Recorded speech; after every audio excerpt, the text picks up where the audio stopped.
Voilà, nous allons maintenant faire la séance 2 sur le chapitre Le sens de la multiplication. La semaine dernière à l'école, vous aviez ce quadrillage qui représentait une boîte de macarons qu'il fallait remplir à l'aide de bandelettes de couleur, puisque les macarons se présentaient sous forme de bandelettes.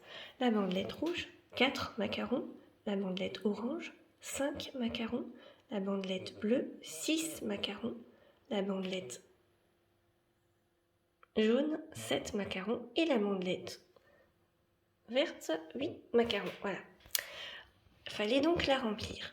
On avait découvert qu'il y avait 2 solutions possibles. Soit je remplissais dans ce sens-là, donc j'avais 1, 2, 3, 4, 5, 6, des bandelettes de 6, 4 bandelettes de 6. Soit si je retourne ma boîte de macarons, il me fallait donc 6 bandelettes de 4 cette fois-ci.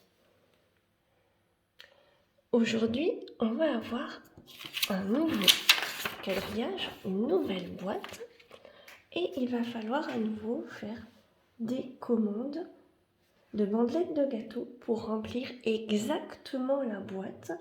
Il ne doit ni manquer de gâteau, ni en avoir trop. Il faut qu'il y ait exactement le nombre. Et bien sûr, chaque bandelette ne pourra pas être découpée. Il faut les garder entières. Je te laisse y réfléchir. Il y a effectivement à nouveau 2 solutions possibles. Alors, chez toi à la maison, tu peux dessiner. Tu peux dessiner avec un crayon de couleur, tu peux dessiner ces macarons. Je te propose une solution, c'est déjà bien. Si tu trouves les 2, c'est encore mieux.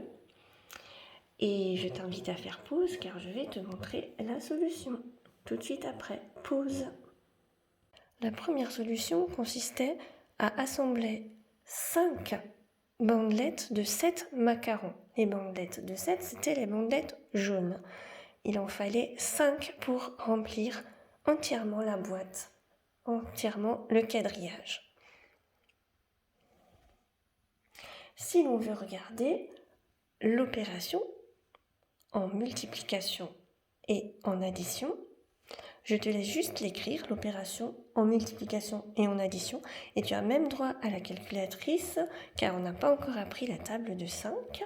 Donc, pour trouver le nombre de macarons total, tu peux utiliser la calculatrice.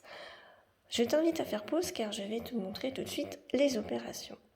Voici le calcul. Donc, en multiplication, nous avions 5 fois 7, ce qui fait 35.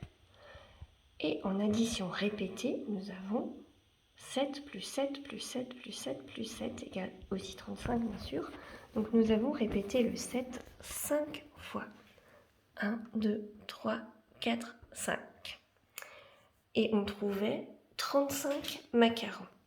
La deuxième solution consistait à assembler 7 bandelettes de 5 macarons.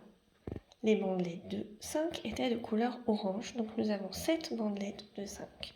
Je te laisse écrire la multiplication et l'addition sur un cahier de brouillon. Pause. Voilà, donc en multiplication, nous avons 7 fois 5 égale 35. Et en addition répétée, nous avons 5 plus 5 plus 5 plus 5 plus 5 plus 5 plus 5 égale 35. La multiplication étant plus rapide que l'addition répétée. La semaine dernière, nous avons aussi vu que 7 fois 5 est égal à 5 fois 7. Qu'on pouvait inverser les multiplications, le résultat était le même, on avait toujours 35. Pour ce cas-là, 7 fois 5 égale 5 fois 7 égale 35. Donc dans la boîte, on peut ranger 35 macarons. Voilà pour cet exercice.